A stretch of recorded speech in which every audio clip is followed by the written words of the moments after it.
आगामी कार्यक्रम प्रायोजित किया है जॉयस मायर मिनिस्ट्रीज के मित्रों और सहयोगियों ने। कहने में खतरा है, पर मैं कहूंगी मुझे टीवी पर देखने की बजाय परमेश्वर के साथ टाइम बिताएं। मेरा मतलब है, अगर आपकी पसंद मुझे या परमेश्वर में से किसी एक को चुनना है तो आप परमेश्वर को चुनें। मैं वास्तव में विश्वास करती हूँ कि परमेश्वर चाहते हैं कि मैं आपको बताऊं। मैं आपको बता सकती हूँ कि हमें उनकी जरूरत है। लोगों से हमें वो नहीं मिल सकता जो हमें परमेश्वर से मिलेगा।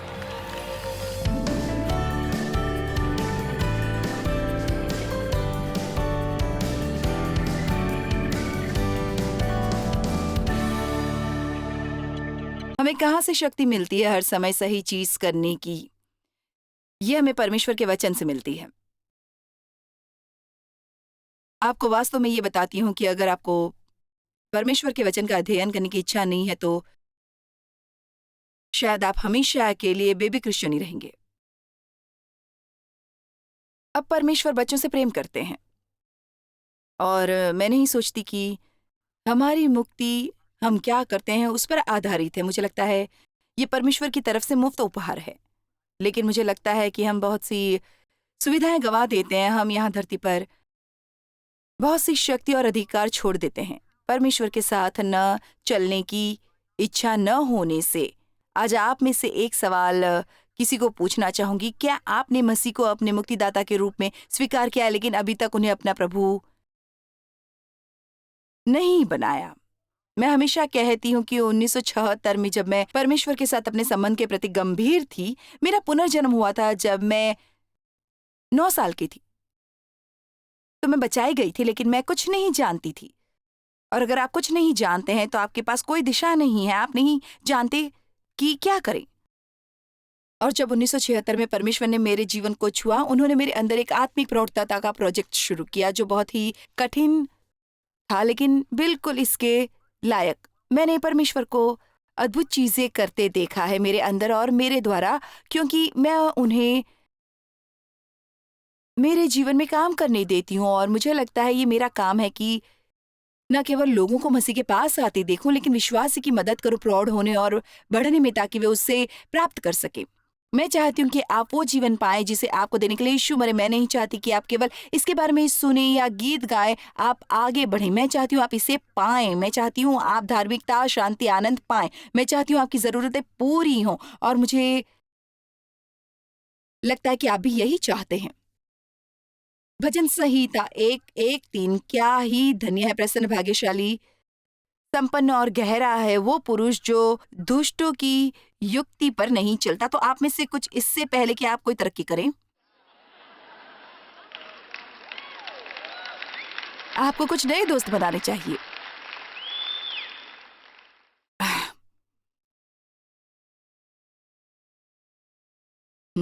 अभी तो हमने पहला वाक्य ही देखा है और हम पहले से ही एक बहुत बड़ा निर्णय लेने लगे हैं। मैं उनकी भावनाओं को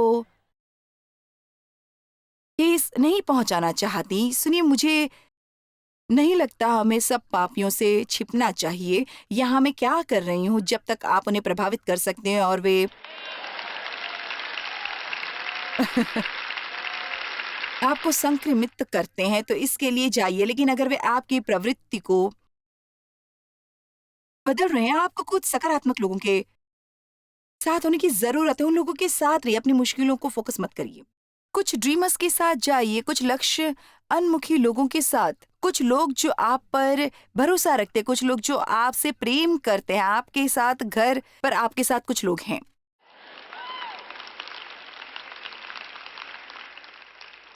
उम्मीद है आपके साथ ये ना हो, लेकिन मेरे साथ ये हुआ था और मैं इसके लिए बेहतर हूँ, क्योंकि आप देखिए, मुझे लगता है कि वो मेरे दोस्त थे, लेकिन मुझे पता चला वास्तव में ये बहुत मुश्किल था। वास्तव में आखिरकार वो नहीं थे, और इसलिए परमेश्वर को एक तरह से मुझसे कुछ चीजों को छीन लेना पड़ा। मैं उन चीजों को छोड़ने के लिए तैयार नहीं थी, तो उन्होंने उन्हें ले लिया। और आपके साथ भी ऐसा करने में उन्हें खुशी होगी अगर आप बस उन्हें आज अपने मुंह से ये कह के एक निमंत्रण दे, परमेश्वर आप जो चाहते हैं मेरे जीवन के साथ करें। लेकिन ये मत कहो अगर आपको इससे मतलब नहीं है, क्योंकि एक बार आपने कह दिया तो आप इसे वापस नहीं ले सकते। यहाँ प्रार्थना करने का मेरा तरीका है परमेश्वर, मैं चाहता हूँ कि आप मेरे जीवन में जो आप चाहते हैं वो करें, और अगर आपको मुझे ऑल्टर से बांधना भी पड़े तो आप बांध दें। मैं वो होना चाहता हूँ जो आप चाहते हैं कि मैं हूँ। तो काम पर जाओ और बाद में अगर मैं शिकायत करता और आपसे भीख मांगू कि पीछे हटो, मेरी मत सुनो, आइए भी आप भी इसी बात को स्वीकार कर सकते हैं। आइए भी। आमीन। ये एक औरत जैसा है जिसे एक बच्चा चाहिए और वो गर्भवती होती है, और जब वो डिलीवरी शुरू करती है वो अपने पति से नफरत करती है। कमरे से बाहर चले जाओ, तुमने मेरे साथ ये क्या किया है, ब्ला ब्ला ब्ला ब्ला ब्ला ब्ला ब्ला ब्ला। मैं दोबारा ये नहीं करूंगी। और फिर 6 महीने के बाद वो फिर से गर्भवती होती है। मेरा प्यारा बच्चा, मेरा प्यारा बच्चा। तो इसी तरह से परमेश्वर के साथ एक बार आपने उन्हें अपनी आत्मा में बीज बोने की अनुमति दे दी और आपके जीवन में काम करना शुरू कर दिया। आपको बच्चा होने वाला है, आपको बेबी यीशु होने वाला है। बेबी यीशु, आपको बेबी यीशु होने वाला है। बहुत ही प्यारा बच्चा। वहाँ कुछ प्रेम, आनंद, शांति, सहनशीलता, अच्छाई होगी, सब कुछ बेहतर होगा। आप जानते हैं बाइबल कहती है कि इसको पूरे आनंद की बात समझो, ये जानकर कि तुम्हारे विश्वास के परखे जाने से धीरज उत्पन्न होता है। खैर, क्या आप जानते हैं इसने मेरे अंदर से बहुत सी चीजों को बाहर कर दिया। पहले हम कभी धीरज पर आते, मैंने मुश्किलों में अच्छा व्यवहार नहीं किया, मैं अकाल में 1 घंटे तक भी नहीं रहा, 1 साल तो जाने दो। मुझे लगता है आज मेरे पास करीब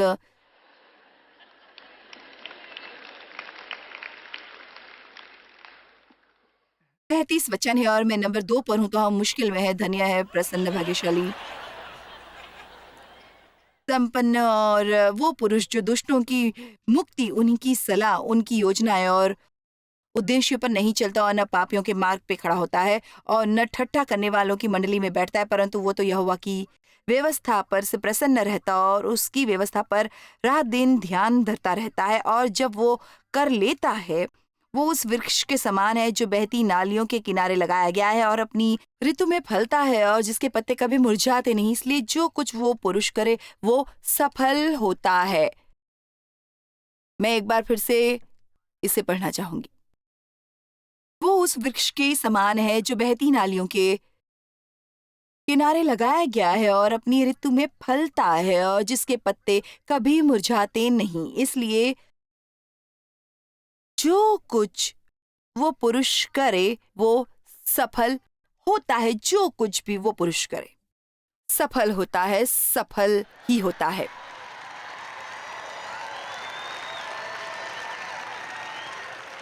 प्लीज प्लीज प्लीज परमेश्वर के वचन को अध्ययन करने के लिए अपने जीवन में समय अलग रखें। बस ये मत सोचे कि मेरे टीवी प्रोग्राम देखना काफी है, सोचे कि रविवार सुबह उपदेश सुनना काफी है। यह गलत है। परमेश्वर का अनादर होता है जब हम उन्हें नजरअंदाज करते हैं, दूसरों के पास भागते हैं। और सबसे अच्छी चीजें जो आप कर सकते हैं,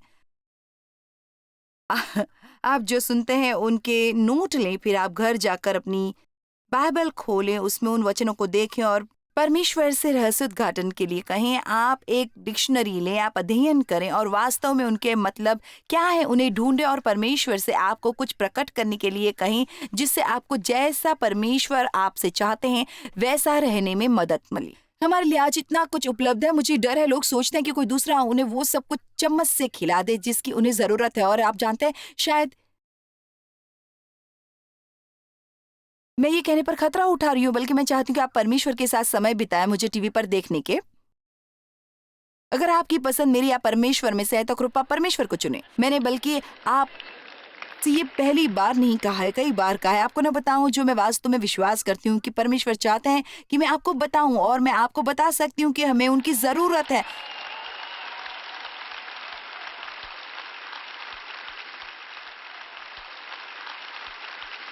अब मैं इस पर विश्वास करती हूँ। आप जानते हैं, सिखाने का उपहार और पादरी संबंधी उपहार की जरूरत है।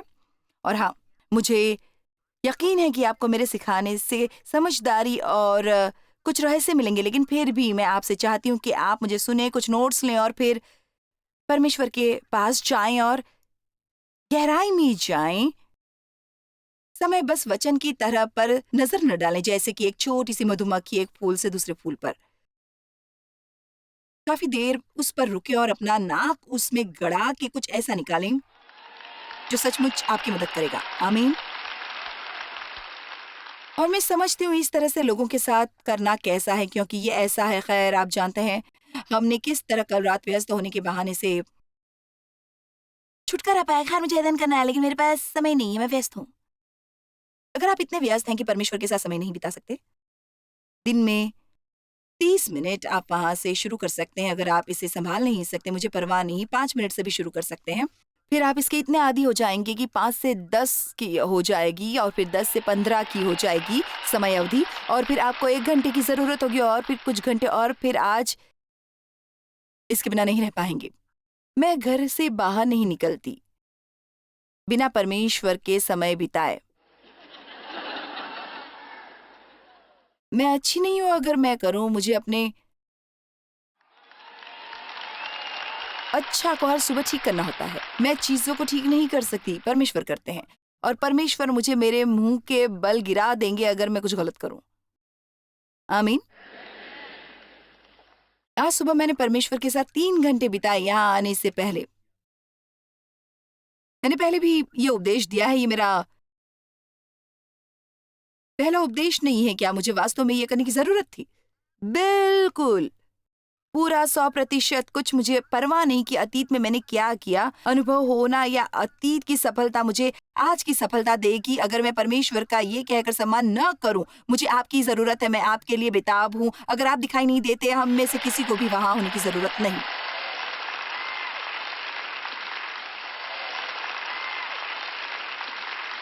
और आप तो जैसे, मुझे बस अपनी नौकरी से नफरत है, वहाँ इतने घृणित लोग हैं। परमेश्वर, आपको मुझे यहाँ से निकालना होगा। ओह माफ करना, मुझे लगा आप सेवकाई ही चाहते हैं। ओह ठीक है, मैंने सोचा जब आपने उस दिन प्रार्थना की थी, आपने कहा परमेश्वर मेरा इस्तेमाल करें। वहाँ काम करने वाले आप एक अकेले मसीह हैं। बिल्कुल, आप वहाँ कुछ कर सकते हैं।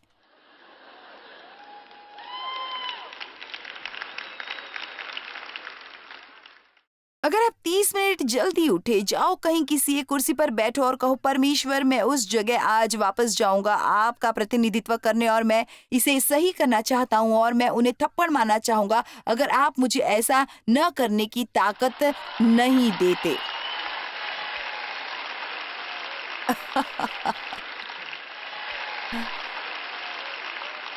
मैं आपको ये कोशिश करने के लिए दोहरी चेतावनी देती हूँ। आप दिन परमेश्वर के पास जाना शुरू करें और आप पाएंगे वो कैसे आपके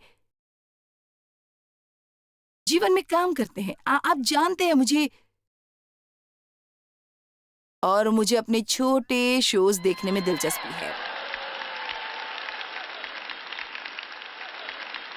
और मुझे अपनी फिल्में देखना अच्छा लगता है, लेकिन मैं आपको क्या बताऊंगी, आप जानते हैं ये एक उम्र की बात है।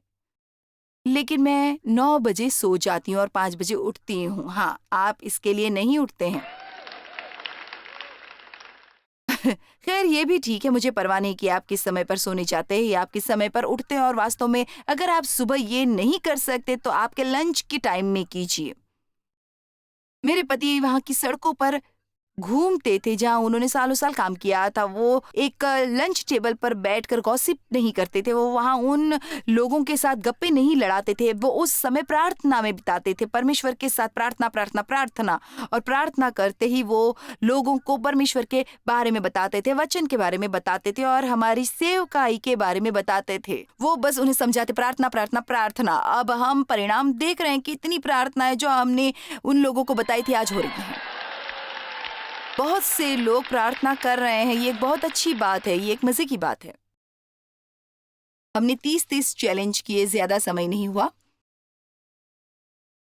ओह, और लगभग 2 लाख लोगों ने हमारे साथ बाइबल स्टडी के लिए साइन अप किया। और ये बहुत ही रोमांचित करने वाली चीज थी कि लोगों ने लिखा और कहा ये उनके लिए जीवन बदलने जैसा है। और मैंने उस सुझाव पर काम किया, अधिक मात्रा में न पढ़ें, गुणवत्ता के लिए पढ़ें। और मुझे परवाह नहीं कि आप खुद के लिए क्या करते हैं, इसे देखें कि हमने वचन में क्या पाया है। परमेश्वर को आपसे बात करने का मौका दें। हबक्कुक 3:17-19।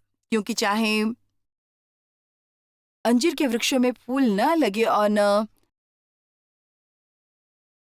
दाखलताओं में फल लगे, जलपाई के वृक्ष से केवल धोखा पाया जाए और खेतों में अन्न न उपजे, भेड़शालाओं में भेड़ बकरियां न रहे और न थानों में गाय बैल हों। ठीक है, इसके बारे में बात करते हैं इस तरह की इसे हम समझ सके। हालांकि मेरी नौकरी चली गई और रेफ्रिजरेटर बंद पड़ गया और कार बंद पड़ गई और बच्चे अपने रिपोर्ट कार्ड में 2 फेलिंग ग्रेड लेकर आए और टीचर की लेटर घर पर आई कि वो क्लास में अशांति फैलाते थे। हालांकि पति रात भर रिक्लाइनर पर बैठकर बियर पीता है जबकि मैं परमेश्वर की सेवा करने की कोशिश कर रही हूँ। और ठीक है, लोगों को दोष देना बंद करो। हालांकि पत्नी आलसी और कुछ नहीं करती है, लेकिन आप जानते हैं जो कुछ भी हो। हालांकि मैं अपने चेहरे पर पिंपल्स के साथ जागती हूँ। हालांकि बाद में मेरा वजन 2 पाउंड बढ़ गया है। मैं आपसे बात करने की कोशिश कर रही हूँ। अपने इस जन्मदिन पर मैं 71 की हो जाऊंगी और आज सुबह मेरे मुंह पर मुहासा था। आपके मुंह पर मुहासा कैसे आ सकता है? मैंने निर्णय लिया कि इससे ऐसे लूं कि मैं वापस जवान हो रही हूं। हाँ, मैं फिर से टीनेजर हूं। हालेलुया। वाह। तो हालांकि मेरी जिंदगी में कुछ काम नहीं कर रहा है, मेरे पास एक मुकदमा नहीं 12 मुकदमे हैं, फिर भी मैं यहोवा में खुशी मनाऊंगा। मैं कहूंगा नहीं, मुझे ऐसा लगता है मैं करूंगा, मैं करूंगा। मैं करूंगा। आपके पास मुफ्त इच्छा है और अपने उद्धारकर्ता परमेश्वर के द्वारा अति प्रसन्न रहूंगा। अब आपको वचन 19 को देखना होगा।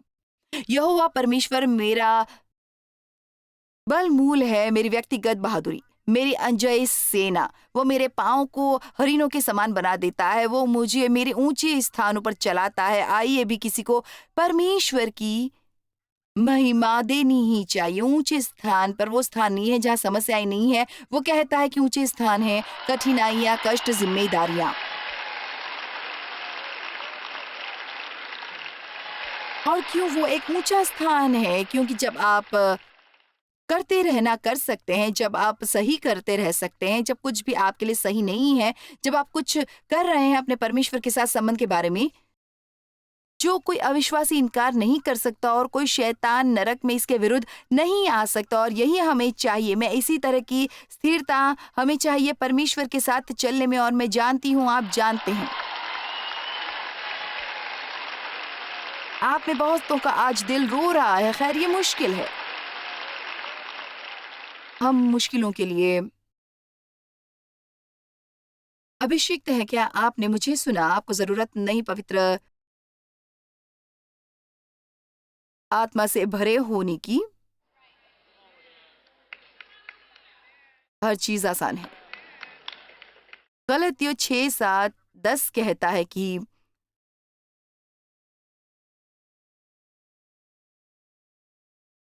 अपने मन में बेशुद्ध न हो और छोड़ दो। धोखा न खाओ। परमेश्वर ठट्ठों में नहीं उड़ाया जाता, क्योंकि मनुष्य जो बोता है वही काटेगा। वचन 8:4। क्योंकि जो अपने शरीर के लिए बोता है नीच व्यवहार वो करता है। जो उसे लगता है वो शरीर के द्वारा विनाश ही कटनी काटेगा। और जो आत्मा के लिए बोता है, देखो आज आप आत्मा के लिए बो रहे हैं। यहाँ सिर्फ कुछ निराले लोग ही छुट्टी लेकर ऐसा कुछ सुनने के लिए जाते हैं। मेरा मतलब है आपको थोड़ा असामान्य होना चाहिए कि एक दिन की छुट्टी लेकर जाएं। कोई आपको बताता है कि आपके कष्ट और मुश्किलें अद्भुत हैं। बाइबल ये कहती है कि हम अजनबी और अलौकिक जीव हैं जो यहाँ से गुजर रहे हैं।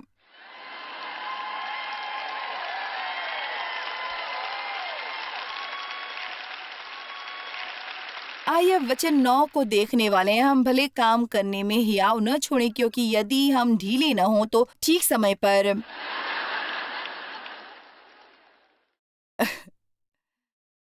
कटनी काटेंगे और हम यहाँ रुकेंगे। इसके आगे भी कुछ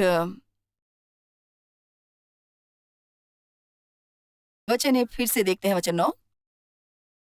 हम भले काम करने में हियाव न छोड़े, क्योंकि यदि हम ढीले न हो तो ठीक समय पर कटनी काटेंगे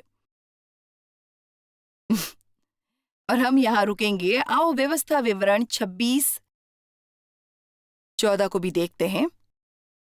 उन वस्तुओं में से मैंने शौक के समय नहीं खाया। खैर बस इसको देखें, उन वस्तुओं में से मैंने शौक के समय नहीं खाया। मुझे ये अच्छा लगता है। वो कह रहा है जब मैं मुश्किल में होता हूं, मैं जो परमेश्वर का है उसमें से नहीं लेता और अपने आप पर इस्तेमाल नहीं करता। मैं ये शांत हो जाता। और जब आप दशमांश के बारे में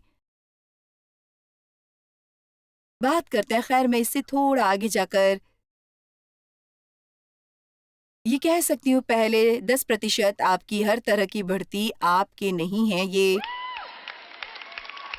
परमेश्वर के। और जब हम जो परमेश्वर का है वो लेते हैं तो हम बहुत सी आशीषों को खो देते हैं जो हमारे लिए उनके पास है। और कुछ लोग कहते हैं दशमांश कानून के तहत कोई नियम नहीं है। खैर आप जानते हैं, मुझे लगता है एक बात जो मैं इसके लिए कह सकती हूँ, यदि 10% दे सकते हैं कानून के तहत, तो हमें क्या करना चाहिए अनुग्रह से। अगर आपने नर्सरी में काम करने के लिए साइन अप किया है और आपको कोई व्यक्तिगत समस्या है, तो ये कितना आसान है कि आप वहां दिखाई ना दे। लेकिन देखो, जब होता है, जब आपको जाने के लिए दबाव की जरूरत होती है, क्योंकि आप ये किसी परिणाम को पाने के लिए नहीं कर रहे हैं, क्योंकि आपको परिणाम नहीं मिला, आप कर रहे हैं क्योंकि आप परमेश्वर का बच्चा है और आप परमेश्वर को प्रतिनिधित्व कर रहे हैं। और यीशु भी उन हालातों में ऐसा ही करते। अब कुछ पलों के लिए हम बाइबल को देखते हैं। बाइबल में हमें यूहन्ना 15 में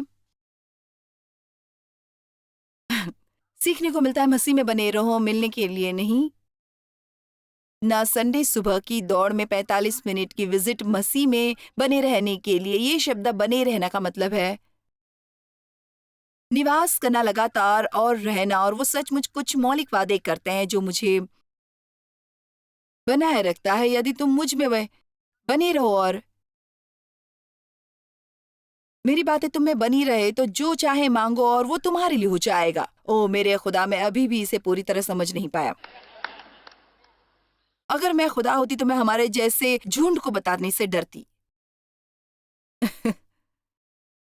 बेशक पूरी बात यह है कि अगर हम सच में रहते हैं तो हम सिर्फ वही चाहेंगे जो परमेश्वर चाहते। तो ये एक तरह का मनोवैज्ञानिक मोड़ भी है। बने रहो। महान महान खुलासा जो कभी मैंने अपने जीवन में पाया हो परमेश्वर के विषय में, कि वो मेरे जीवन के हर पहलू में सम्मिलित होना चाहते हैं। मेरा सोमवार, मेरा मंगलवार, मेरा बुधवार, मेरा गुरुवार, मेरा शुक्रवार, मेरा शनिवार और मेरा रविवार, और फिर रविवार को चर्च के बाद भी वो मेरे जीवन में जुड़े रहना चाहते हैं। मैं रविवार सुबह 45 मिनट के लिए धार्मिक नहीं बन सकती और फिर शेष हफ्ता भर में दुनिया की तरह हूँ, वो जुड़े रहना चाहते हैं।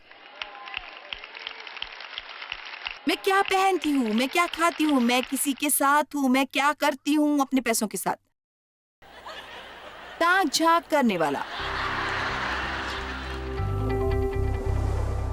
मैं आपको प्रोत्साहित करना चाहूंगी कि हमेशा वही करें जो सही हो, क्योंकि वो सही है, इसलिए वही करें। मैं आज आपको वचन देना चाहूंगी और वचन ही है जिसने मेरी भी जिंदगी पूरी तरह बदल दी थी। और वचन वो चीजें हैं जो आपकी जिंदगी पूरी तरह से बदल सकते हैं। परमेश्वर के वचन का अध्ययन जिसने मेरा जीवन बदल दिया। और मैं आपको प्रोत्साहित करती हूँ 30-30 चैलेंज के लिए। ये आपके जीवन में क्या कर सकता है। मैं आपसे कह रही हूँ 30 दिन तक 30 मिनट हर रोज परमेश्वर के वचन के अध्ययन के लिए निकालें। इसलिए 30-30 चैलेंज को लें और देखिए परमेश्वर आपके जीवन में क्या करते हैं। जॉयस मायर मिनिस्ट्रीज में आप हमारे लिए बहुत ही कीमती हैं, जितना कि आप जानते हैं। हम आपकी सराहना करते हैं और इस सेविकाई को दुनिया भर में संभव बनाने के लिए हम अपने दोस्तों और सहभागियों को धन्यवाद देते हैं। हम साथ मिलकर भूखों को खाना खिलाते हैं, गरीबों को कपड़े देते हैं और कई देशों में सुसमाचार बांटते हैं। अपना प्रार्थना निवेदन भेजने के लिए कृपया आज ही संपर्क कीजिए jmmindia.org पर। हमारे स्रोतों के बारे में और भी जानिए। जॉयस की सभाओं की सूची देखिए हमारे साथ सहभागी बनने के लिए, क्योंकि हम दुनिया भर में मसीह के प्रेम को बांटते हैं।